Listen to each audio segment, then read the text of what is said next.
آپ سمجھتے ہو؟ رجوع کرنا، خواہش کرنا، چاہنا۔ قرآن کو تم چاہو گے، نماز کو تم چاہو گے، میری نبی کی سنت کی خواہش کرو گے، اس کو کہتے ہیں انابت۔ کیا بولتے ہیں؟ انابت۔ یہ بندے نے اپنے دل کو نرم کرنا ہے، دل سے چیز کو چاہنا ہے، دل نرم کرنا ہے۔ اللہ پاک فرماتے ہیں انابت تو کر، ہدایت میں دے دوں گا۔ انابت۔ اب قرآن کی سمجھ کس کو آئے گی؟ جو قرآن کے نزدیک آئے گا، جو قرآن سے بھاگے گا، قرآن اس کی زندگی میں آئے گا۔ بولو یا قرآن تو سا چاونا ہے، قرآن ویکھنا ہے، قرآن وقت دینا ہے۔ تو اللہ فرماتا ہے اے وقت دینا تیرا کام ہے، قرآن کو دیکھنا تیرا کام ہے، اس قرآن کے درس میں بیٹھنا تیرا کام ہے۔ دوسرا درجہ میں تجھے دے دوں گا ہدایت والا۔ کون سا جی؟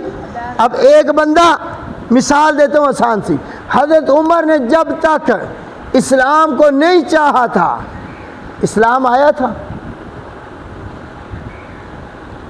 کفر پہ پکے رہے، اسلام آیا؟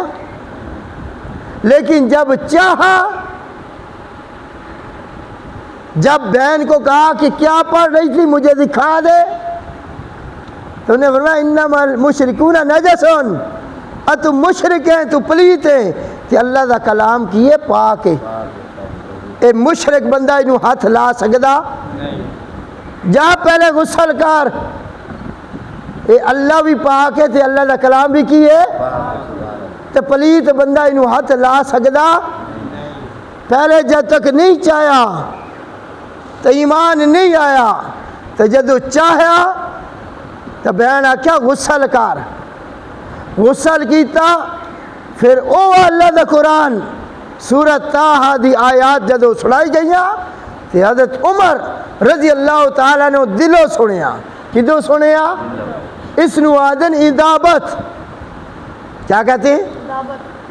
میرے بچوں، نوجوانوں، بزرگوں، جہاں تک میری یہ آواز آ رہی ہے پہنچے گی، جب آپ نے قرآن کو چاہنا ہے، دل سے چاہنا ہے، قرآن تمہارے سینوں میں داخل ہو جانا ہے، جیسے حضرت عمر کے سینے میں داخل ہوا۔